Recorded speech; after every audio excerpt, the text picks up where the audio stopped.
On July 13th, I got up for work at 4:30 in the morning like I always do, went to the kitchen to get my breakfast, pulled up my phone and opened Facebook because I am chronically online and have a social media addiction. When I got on there, the very first post I see is from a page called Megalon. If you're a big Godzilla fan, you should follow them. And they posted that one of Sam Neill's final roles will be in the upcoming Godzilla movie, which I did know he was going to be in it. But the wording, one of his final roles, immediately made me panic. And then, as I started to look through social media and, of course, Google and things like that, I found out that Sam Neill had passed away. As it finally hit me that this was real, not a hoax, not a fake, and all that kind of crap, I just kind of sat on my kitchen floor and I cried for a bit.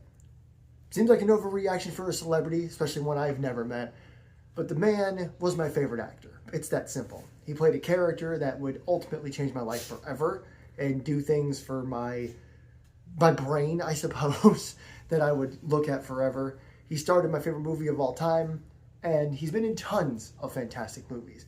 But this is the home of horror. This is where we talk about all things scary, spooky, violent, gory, so on and so forth. And believe it or not, Sam Neill has made plenty of contributions to horror, from an absolutely wild John Carpenter film to a terrifying cult classic, and even, maybe just maybe, that favorite movie of all time I mentioned. So here we are. This is Sunday of the Dead, a celebration of Sam Neill in horror. Dinosaurs and man, two species separated by 65 billion years of evolution, just been suddenly thrown back into the mix together.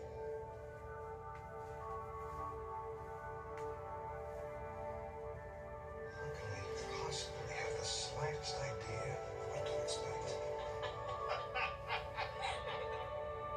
Andrew? Yeah. Touched it. Touched the great stuff. Maybe not. Some of them smell. Baby smell.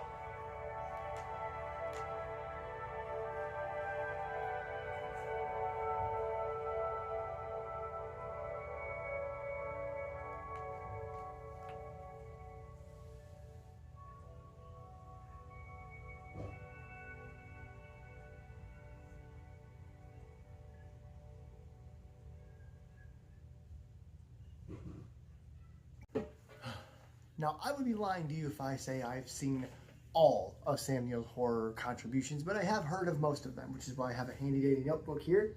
For long fans of the channel, a handy dandy notebook. Shouldn't be saying that, it's probably copyrighted.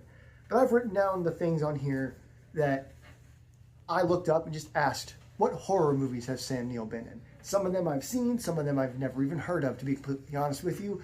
So this is an opportunity for all of us to learn. You can look it up yourself, or you can watch this video and maybe try to find some of these movies in your own time. But the first one I have on here is probably his most infamous one. If you're a longtime horror fan, it's definitely a cult classic. We are talking about Event Horizon. For those of you who don't know, and for the record, I won't be describing all of these movies because, again, I've never seen them all, and this is more of just a celebration. I'm not going to sit here and go, this movie's about, but I am going to talk about Event Horizon for a moment, because it's one of my favorite horror movies ever. I didn't even know he was in it when I first saw this movie. His name is what drew me to it, and it's a sci-fi horror thriller. It's just crazy. Basically, a ship known as the Event Horizon, I think, is the one that goes missing, or they're on the Event Horizon. Either way, they go into space, they go to find this ship that went missing. They basically end up in an alternate reality where this entity that I don't think we ever actually see causes people to go mad. They start killing each other, themselves, acting sexually depraved, blood everywhere, losing their minds. You see all this later in the movie. You hear it, you hear like an audio recording of things going wrong, but eventually they find a video recording of the last crew. And Dr. Grant, I want to call him that so badly, Sam Neill gives this performance of a man who doesn't really know what's going on and then slowly goes mad himself. He tears out his own eyes. You don't see it, but you see him without the eyes. And he says, where we're going, we don't need eyes to see. And he delivers it so well. He gives a terrifying performance of a man that goes completely insane because of this otherworldly entity or something like that. Again, not a perfect description of the movie. I haven't watched it in a long time. I was going to before I made this video, but it's really hard to find. Again, the whole cast is good, but his performance is standout. It's been with me since the first time I saw the movie. And the whole eyes to see thing. I recommend watching it if you don't mind all the things I mentioned earlier. Again, it's science fiction, it's sci-fi horror, which may be my favorite kind of horror if we get right down to the nitty-gritty of it. And then, of course, again, you got all the other craziness I mentioned. It shows that he can do anything. I think this was, if I look, no, this was a later horror movie he did. But he's always been capable of opening up. He's been in a lot of really good epic movies, including like Bicentennial Man, which a lot of people here probably wouldn't even have heard of. I suggest you check it out. I think Robin Williams is in that as well, so if that doesn't sell you, I don't know what will. But it turns out, even though mostly what I know him from horror-wise is Event Horizon and 2 other movies on this list that we will talk about, he was also in The Omen 3, The Final Conflict, well, Omen 3 Final Conflict, as an adult Damien, if I remember correctly. So that's interesting, right? I've never seen this.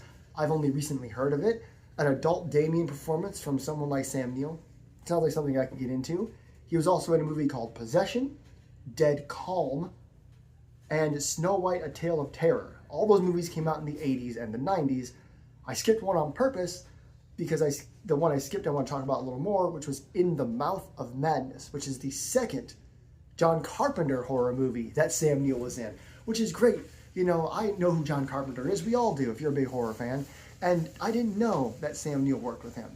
So to have this knowledge is really good. And I looked into the movie. I've seen clips from it, it turns out. I think we've all seen if you know the meme of Sam Neill sitting in a theater going with popcorn in an empty theater, it's from In the Mouth of Madness, which is about a detective who is looking for a writer, book writer, story writer, whose story is coming to life and driving people insane.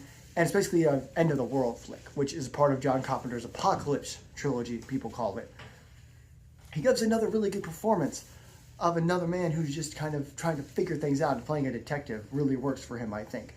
But he was also in horror flicks as recently as 2009 and 2015 with Daybreakers and Backtrack, respectively.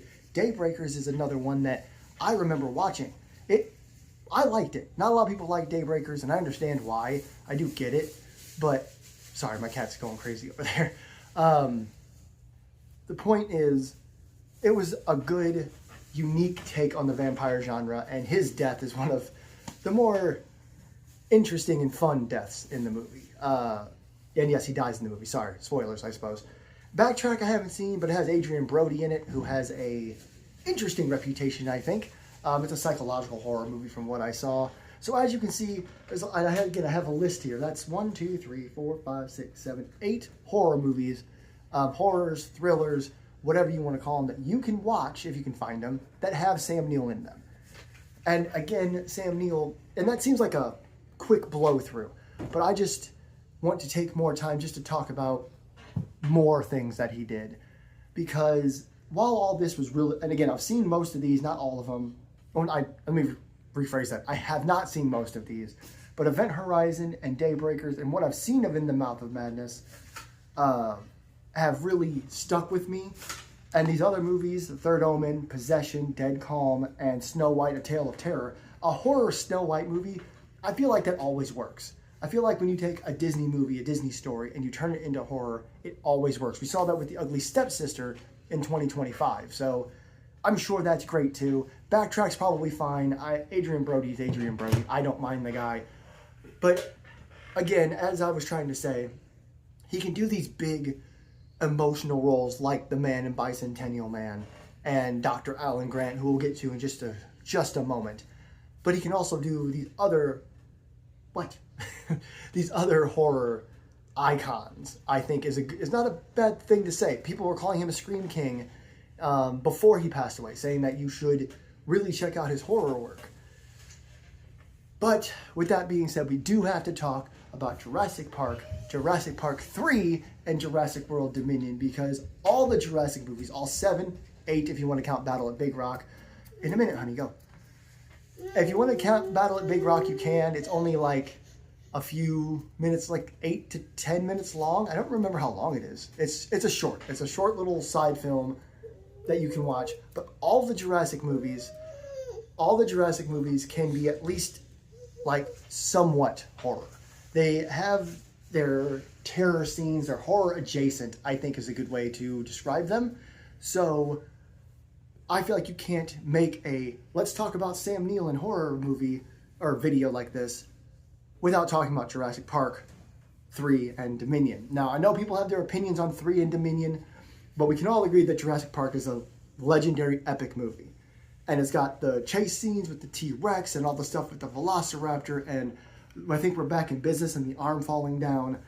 It was the right arm. Boop. But still, oh, she grabbed the Triceratops. For the record, the reason I put Triceratops in the background of this video is they were Dr. Grant's favorite dinosaur, so I thought that'd be a good way to represent Sam Neill. Stop myself from getting a little emotional. Honey, shush. And I think that first movie did a good job of establishing that it can be fun, but it can also be incredibly scary.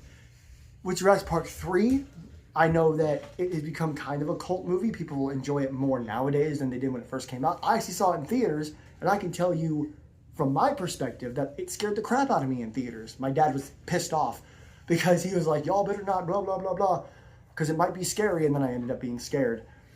But there were bits of it that scared me. And I'm not trying to skip the other movies, but we are talking about Sam Neill. I think the second Jurassic Park movie, I'm getting ahead of myself. The Lost World Jurassic Park is as good as the first one, if not better, but it just doesn't have Sam Neill in it. And that used to be my gripe with it growing up. I was so upset that Dr. Grant wasn't in the second movie that I didn't like it. Eventually I got over it and ended up, again, sometimes liking it just a little bit more because the character Ian Malcolm is just a little more endearing. However, Dr. Grant is the reason I love dinosaurs, I love paleontology, and I even love his hat. I want a Dr. Grant hat so badly. And then you move to Dominion, and I understand people's problems with the Dominion as well, but I liked it a lot, and above all, Dr. Grant and Dr. Ellie Sattler got together. And I think that was a lot of people's gripes with the third Jurassic Park movie. As much fun as calling Alan Grant the dinosaur man is and everything like that, I think not putting them in a relationship just cause, I don't even know if the director had a good reason, but I think that was a mistake, and a lot of people did, and it's a big reason why people didn't like that movie. But now you can watch it and know that in 20 years or whatever it is, 20 some odd years, that Dr. Grant and Dr. Sattler get together in their older age, which I think was a perfect send-off for them. And obviously the characters, all three characters were sent off in that movie. They were written to have their perfect endings. So we're not going to see Dr. Grant in the future, regardless of Sam Neill, which came out wrong, but you know what I mean. But the point there is that this character endeared in three completely different movies, really. You have the very first Jurassic Park, which is just about the paleontologist and the botanist and the chaotician all trying to endorse the park before all hell breaks loose thanks to Dennis Nedry. You have the third movie, which is about Dr. Grant taking a big check to do a flyover, but it turns out it's not a flyover. They're actually looking for their son. And then the sixth movie is about someone taking it a step too far after dinosaurs have been released into the world. And Dr. Grant gets to work with his old partners in trying to figure out this, that, and the other. And I really like that plot, by the way. People were mad about the locusts plot, if I can go on a rant for a second. But if you're a mad scientist, you've already brought dinosaurs back to life. So you want to do what's next. You want to keep going up the evolutionary chain. Sure, maybe giant prehistoric locusts weren't the perfect thing to go for, but something had to happen. I don't mind it, is my point. When I was little, Jurassic Park, the movie overall, is what changed my life, right? My obsession with dinosaurs, probably autism, let's be honest here, but it made me into dinosaurs to the point where now here I am, 35 years old, and my almost 4-year-old daughter just walked out of here with a Triceratops. That was the very first toy, stuffed animal, anything we ever bought for her before she was ever born, because I had a conversation with my wife while she was pregnant, and said, "Do you mind if we do dinosaurs and Jurassic Park and stuff for our first child?" And she didn't care. She didn't mind. She knew how much I loved it. And that little girl loves dinosaurs, and she roars, and our little boy likes to roar. So I'm passing on my love for this movie. And hell, my family loves the movie so much that when my dad and stepmom, it would just be on TV. They would be like, "Hey, look, Jurassic Park's on TV." And we would all gather into our living room, turn all the lights off, turn on the surround sound that we had bought, and we'd watch it from any point. It didn't matter if it had 10 minutes left, didn't matter if it was the full movie, we'd watch the full movie like this. And it's just never been like that. To the point, and this has nothing to do with Dr. Grant or Sam Neill, this more has to do with John Williams, but to the point where I've told everyone that if the doctors know that I'm about to go, if I'm laying in a hospital bed and they're like, he only has a few minutes left, I want them to play the Jurassic Park theme. That's the last thing I want to see is my family. The last thing I want to hear is that, not the epic part, but the piano and the chill, and kind of what was in that intro video, which big thanks to Doctor Who's Wife Forever is the channel that I got that video from and this background. So big thanks to that person, because, you know, they made this video after Sam Neill had passed, and I needed it. You know, it deserves to be seen more. So if you enjoyed that, go check out the actual video. Again, Doctor Who's Wife Forever. Cat. Closest thing we'll ever have to dinosaurs besides birds.